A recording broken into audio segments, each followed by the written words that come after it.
Good morning, and thank you once again for joining me this Thursday on Voluntary Virtues. This is a conversation with Kelly Diamond. You can catch me every Thursday at 6:30 a.m. Pacific Time, 9:30 a.m. Eastern Time, and of course my written word every Monday at globalwealthprotection.com.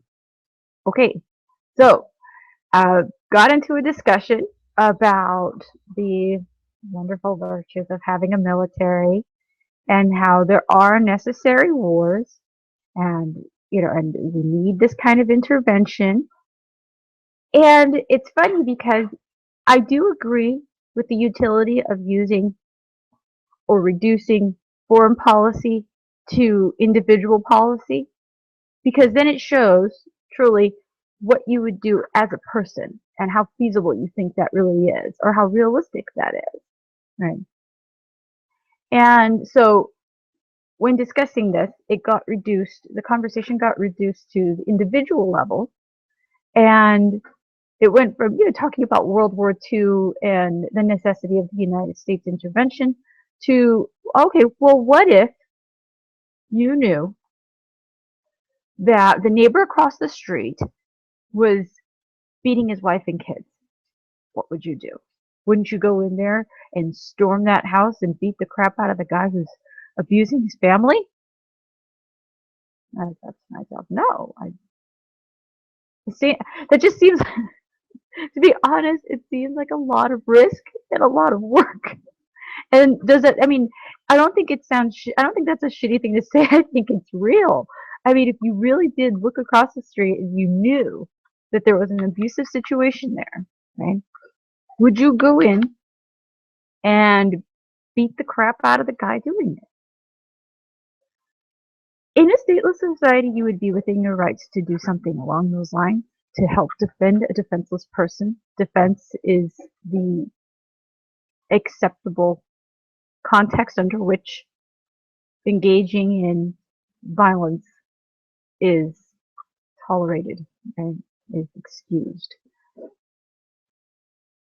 And especially for me, you'd have to really go pretty far for me to have to retaliate with violence. But I thought to myself, I said, well, there has to be another way other than me storming the castle, because I have a very clear understanding, okay, of my place in the world. I do. As a human being, okay, human beings in general, when pitted against every other animal in the kingdom, we are slow, we're virtually hairless, we're weak. We're not the strongest in brute force, period, right? We're not the fastest by any stretch of the imagination. Take our most elite Olympiad and he's still slow as fuck next to a cheetah. So, or even a road runner for that matter. We can't fly. We can barely swim. I mean, in terms of our ability to swim compared to an animal that can swim, that was born to swim, we're like the jack of all trades and the master of absolutely nothing. You know what I'm saying?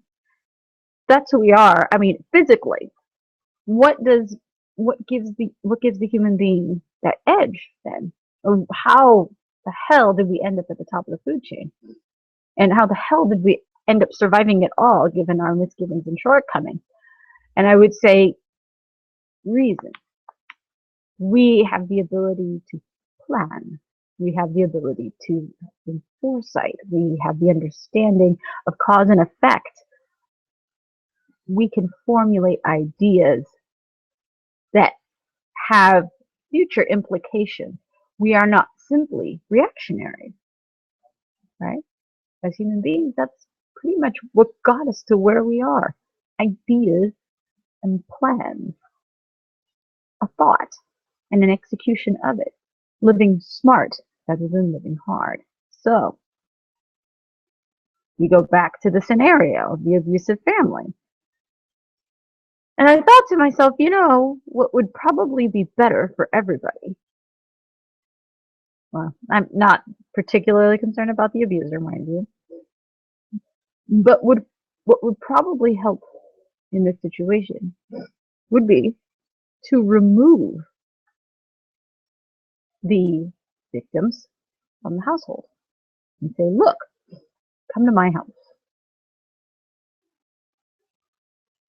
I can't do anything while he's hitting you and while he's here, but I can bring you to my house so that you're not there when he's there. He's not entitled to know where you are, but I can give you sanctuary at my home, because if he comes to my home, then I've got a lot more control over my situation. I can defend my home. I can't invade yours. But I can absolutely defend my home. And I will defend my home. And he would do well to stay away. So, I'm offering you an opportunity for a safe place to be while you can figure something else out. Find some family, right? Friends. Get a job in a different location entirely. Whatever it takes, whatever you need, at least you'll have the safe space to do that. So an extraction of the victims who pose no physical threat to me seems a more practical and more safe solution for everybody, right? Being there where the aggressor is poses a sincere risk to everybody, to me and to the victims. You don't go in when he's there. You don't do. I'm not here to engage you and teach you a lesson. I'm here to save them. It's more important to save them than it is for me to get back at you. Okay? That's my priority. So then we look at foreign policy. Right? We look at all these various wars. And the more I think about it, and the more I think of the timeline, the less I think that the United States needed to be involved in World War II. Honestly. I don't think, certainly not in a military way. You shouldn't have been funding it on both ends, and we certainly shouldn't have invaded. I'm having a hard time being sold on the notion that the United States needed to interfere, because the United States didn't go in for humanitarian reasons. Okay, we can look back and say there were, some subsequent humanitarian outcomes, such as the ending of the camps and release of the Jews and so forth, right? Bringing down Hitler's regime, such as it was. But that's really not why we went in there. So our end game wasn't what it ended up being. We just kind of rode the coattails because people really liked it. We were desperate to get into a war.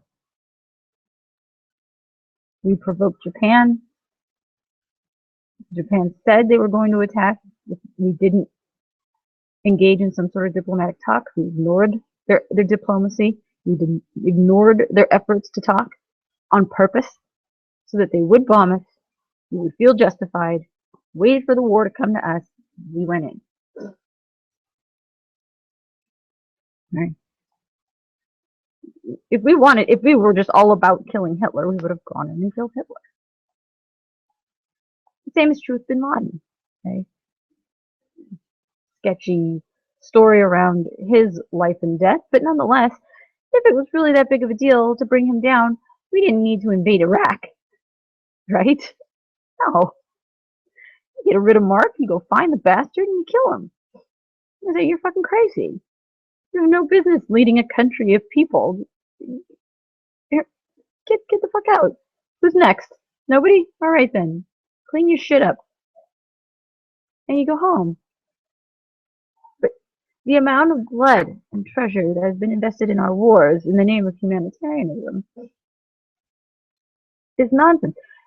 I watch these right-wingers, okay, and this is where the right and I are just Where the fuck are you? I mean, I'm all for gun rights. This is what's funny. I'm all about gun rights. I'm all about people owning guns. I'm all about people defending themselves and by any means necessary, defend yourself.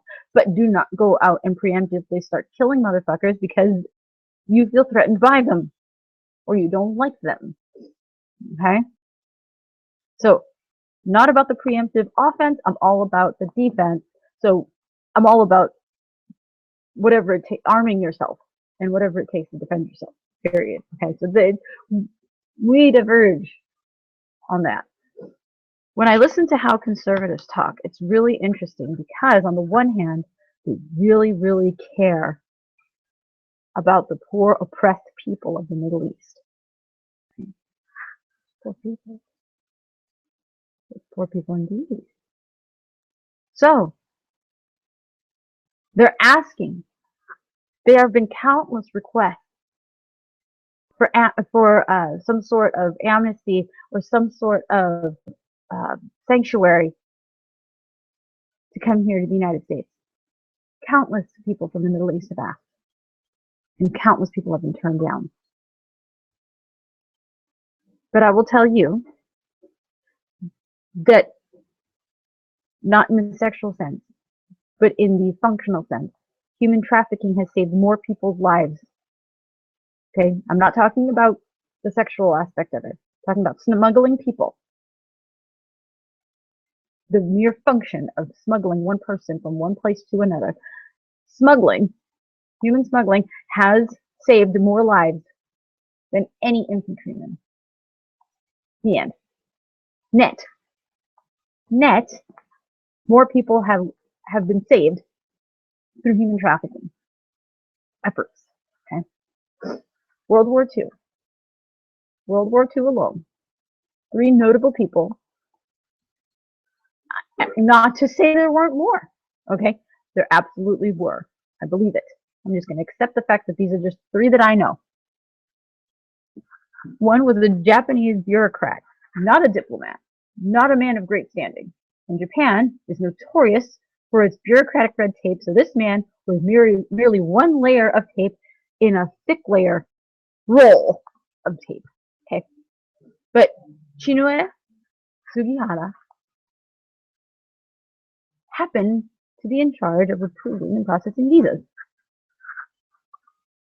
Smuggled, or helped in the smuggling, of 6,000 refugees from Poland and Lithuania to Japanese territories. Saved their lives. Without firing one shot, without taking one bullet, he saved those lives. Just through paperwork. He processed paperwork and got them out. I mean, he could have run into a crowd of Nazis, right? Firing his guns and fucking, for the people, right? I do this for you. Could have. Didn't. Saved 6,000 in the process of just pushing papers. Okay. Irina Sendler lost her bid to the Nobel Peace Prize to Al Gore because Al Gore was talking about weather. Meanwhile, World War II, she was smuggling 2,500 children out of the Warsaw ghettos. 2,500 Jewish children were saved by her because she falsified their identities and smuggled them out of the ghettos.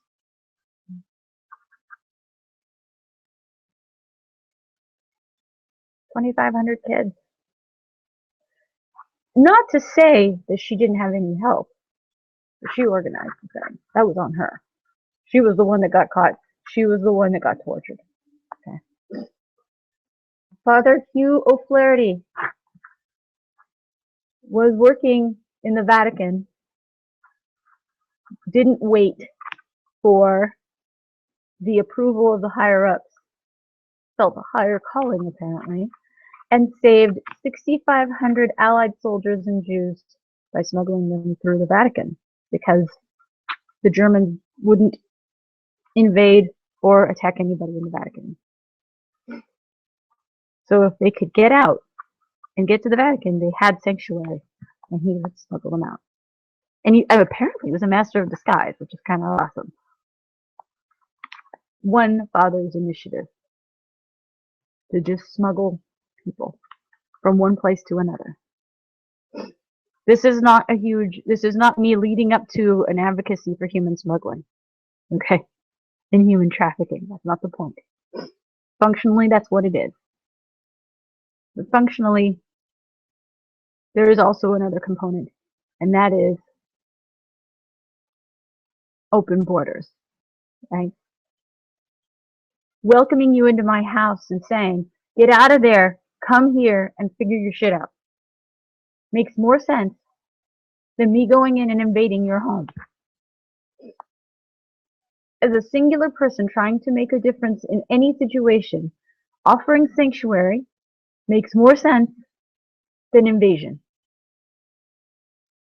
So when a conservative tells me how much they feel for these poor oppressed women in the Middle East,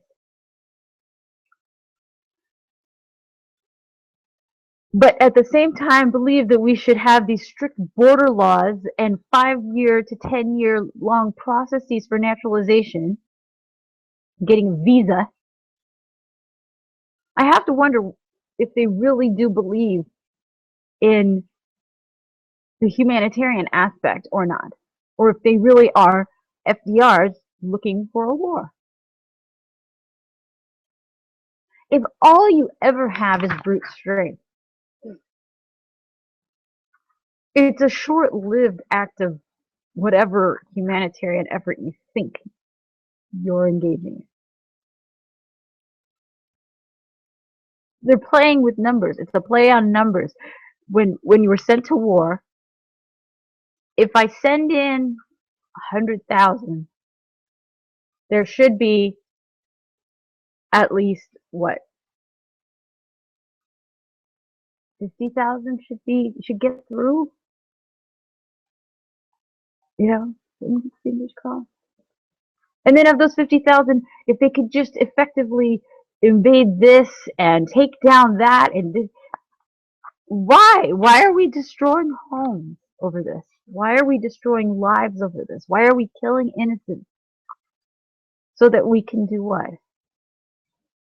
Achieve some Machiavellian humanitarian goal of, well, yeah, I had to kill your aunt and your dad and your cousins and your classmates, but I saved you, didn't I? I don't know if you saved them or you just missed them. Saving somebody would be to recognize that they're in trouble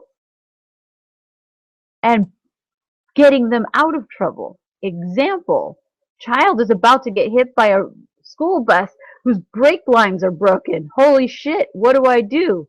Well, Superman, you can stand there and staunchly put your hand out and stop the bus with your might.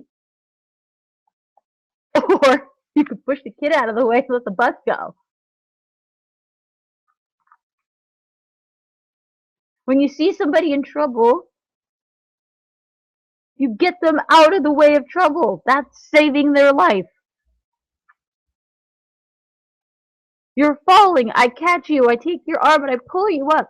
That's saving your life. You know what I didn't do? I didn't rearrange the fucking laws of physics so you wouldn't fall. God, that has to be the most complicated route to save somebody from falling. Right? The dangerous aspect of you falling is that you're going to eventually hit the ground. So why put something soft on the ground so you can land on that to break your fall? That's the better thing to do. I mean, it's sad that we don't see that we don't see an open border to refugees of a war-torn area as being a humanitarian thing. If I tell you that it has been concluded that the entire world's population can comfortably fit in Texas, then even if the entire fucking world dropped their shit and came to the United States, which they wouldn't, but assume for a minute that they did, we'd still fit comfortably in the United States. They're all here for our welfare. No, they're here for their welfare. They're gonna die where they are. Their kids are gonna get recruited into these fucking guerrilla armies. The drug lords are gonna get their fucking claws on them and their kids.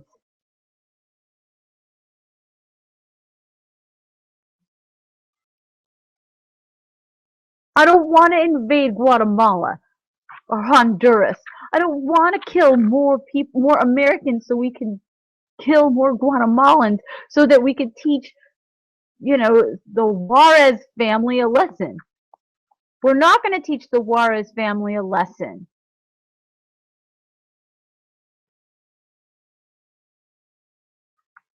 The people who want to get out of the way and get out of the crosshairs of various wars, most of which are either propagated, if not initiated, if not extended and funded by the United States. They want to get out of that. They just want to live in peace. They don't even want to leave Guatemala or Honduras. They don't want to leave Mexico. They like Mexico. Why are they leaving? They're not leaving because the United States is awesome. They're leaving because the United States has two things: an opportunity to work and less violence than what they have there. We're not nonviolent, we're assholes. But we're not as assholey as Mexico or Guatemala. Or at least on paper, we're not. We do have people who want to take your children. They're called the CPS. We do have gangs roaming up and down the streets. They're called the cops. We have all of that. We have all the things they have. We just give them uniforms and badges.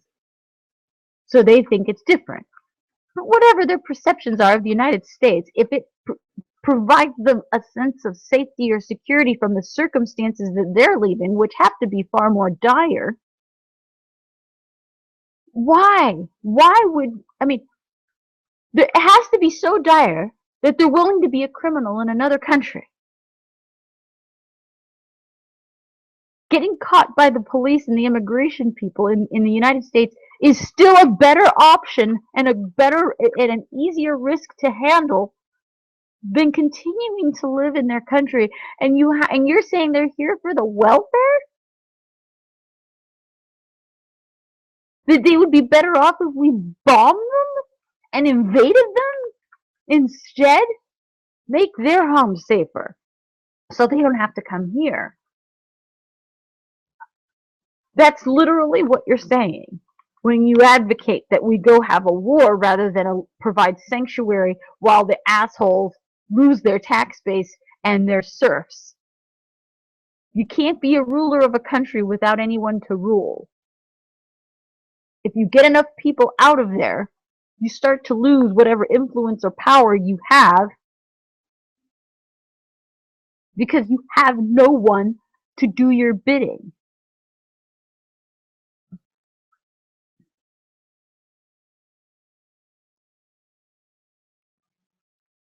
Rather than fucking with the political structures that are out there, let them simply fade away. Like any other market, if there's no one patronizing it, it's going to fail.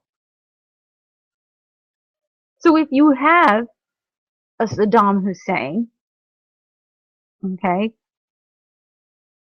who, by the way, was the one dude keeping ISIS at bay and keeping half the radicals at bay, such as he was.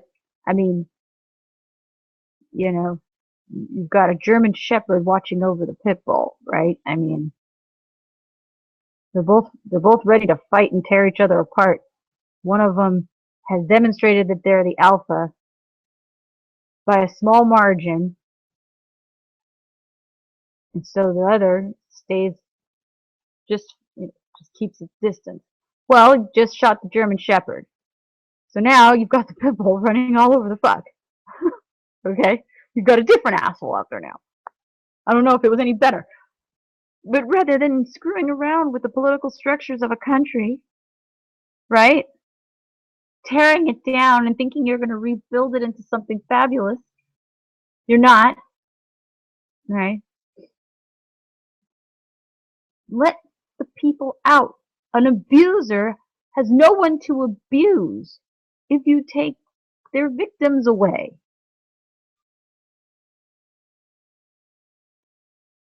The same is true with these oppressive regimes. Kim Jong-un wouldn't have any power to speak of if China just opened up its border and said any North Korean wanting to leave can leave. Come through our border.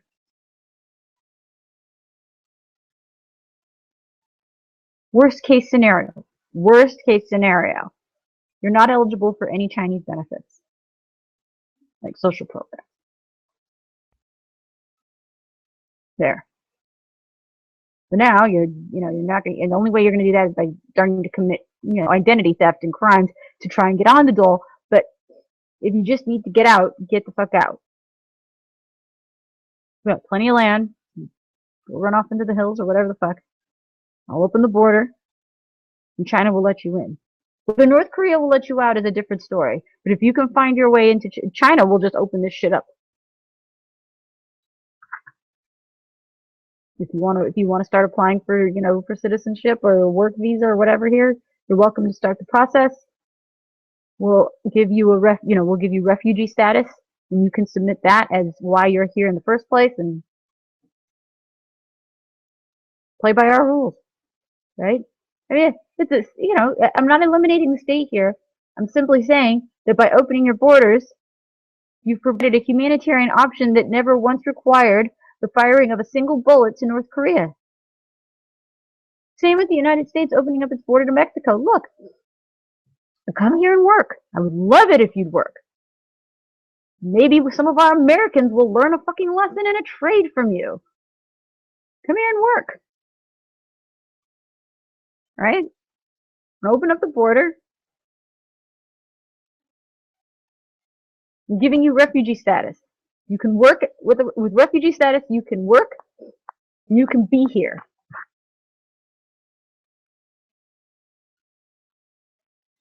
You're going to pay for the roads you use through fuel tax. If you pay rent, you're paying for schools. That's property tax. If you buy shit, you pay sales tax. You're paying for all the other shit. The only thing you're not paying is income tax. You're absolved from income tax.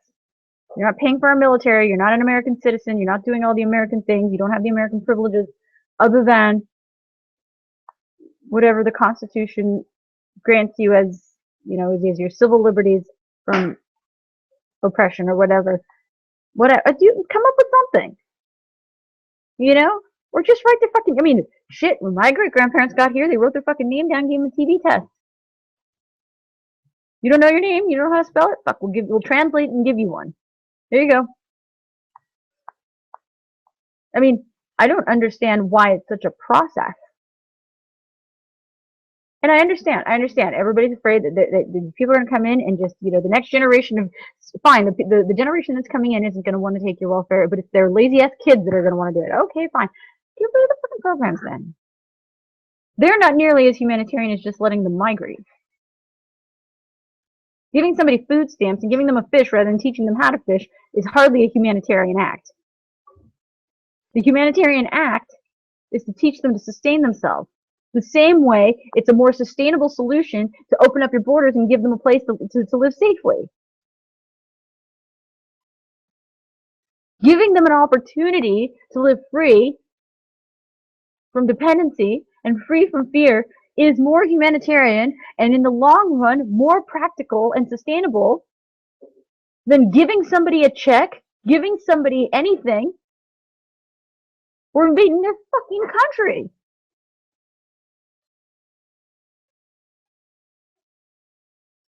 The humanitarian efforts can be measured, can be quantified by those who have resorted to more peaceful tactics in helping people in war-torn areas than this ridiculous heroism that many conservatives ascribe to our military. I saved a child from a burning building that you set on fire, asshole! Jesus!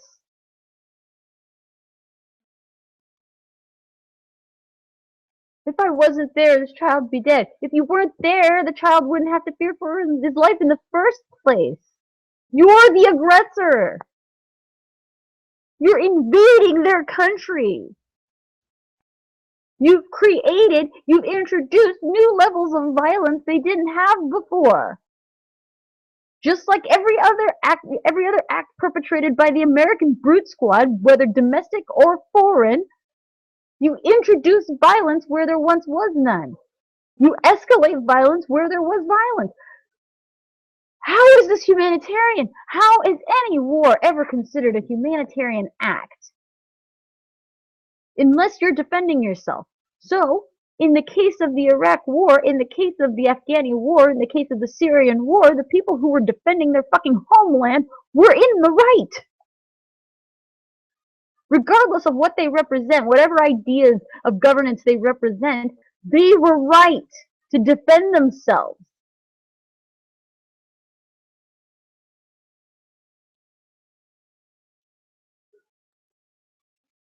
I don't see why, if people really care, and this is where the right just fucking loses it. If you care about the situation, if you care about the humanitarian aspect, and you're going to say that, then give them a sanctuary, give them a place to go, get them out of their situation and into a safer situation.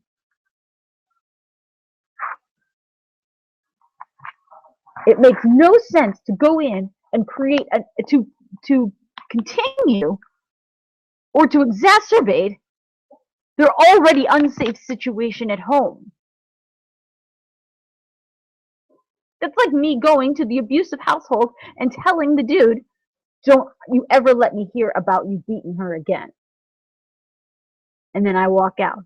Okay, well, I'm gone, and now the wife and child are there, left with the abuser, and he turns to them and says, you told somebody?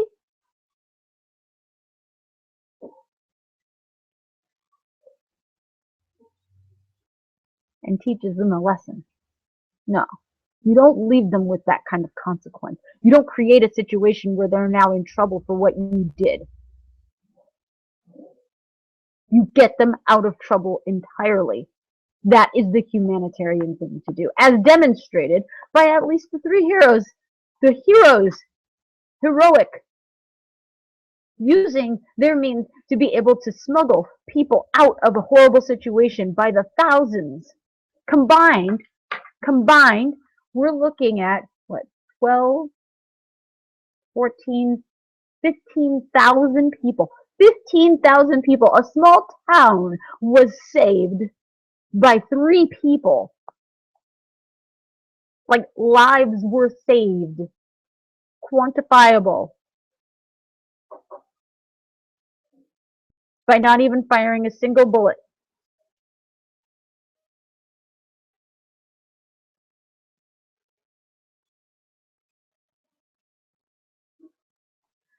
I have such a hard time trying to understand why the right wants these wars. I really do. Because it's not defense. You're not making it safer for other people. You're irritating and provoking their abusers and making it worse for them. Anyone with just an ounce of foresight, just an ounce of understanding of what cause and effect are, would know this and understand this. But you're so worried about welfare programs? The amount of money we spend on wars to keep them out of our welfare programs is more than what we would have spent on welfare had they just gotten here. from a strictly spreadsheet economic standpoint, it is absolutely preposterous that we wouldn't just let them in and feed their asses. The amount of money we spend on our wars could feed the fucking world. And you're worried about them getting on welfare? You think the money's better spent on a goddamn bullet killing your 18-year-old prime beef son who could have gone off to fucking college? It was better spent there? Was it? Jesus Christ. I wish somebody would learn, I wish they would teach economics. And I wish they'd fucking pay attention when they were. In any case, I'm done here. Catch you next week. Have a great weekend. Bye.